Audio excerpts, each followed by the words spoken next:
Alabama voters just 8 days away from heading back to the polls for the state runoff elections, and on the ballot will be a few state positions, including the next Secretary of State. News 19 State Capitol reporter Maddie Beer Temple talked to both candidates about why they believe they should be the top elections administrator. Jim Ziegler and Wes Allen will go head-to-head in next week's election, with Ziegler having won about 43% of the vote in the primary to Allen's 40%. Current state auditor Jim Ziegler stopped at a senior center in Clanton today where he shared with voters why he's running for Secretary of State.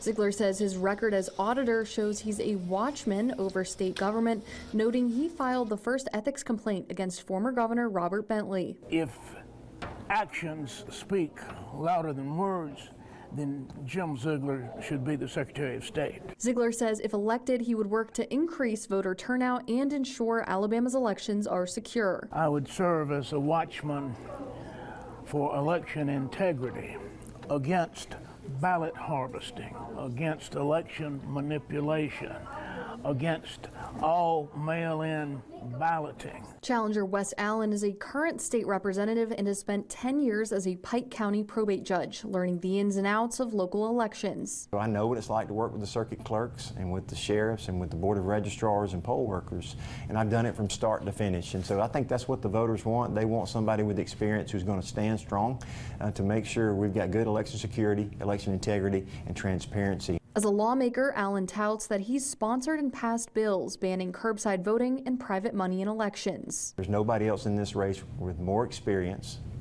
as a probate judge, running elections, and as a state legislator that's prepared on day one to step in that office and to be the next Republican Secretary of State. Now, both Ziegler and Allen will attend a Q&A event hosted by the Eagle Forum tonight in Gardendale to further share with voters their message on why they should be the state's next Secretary of State. In Montgomery, Maddie Beer Temple, News 19.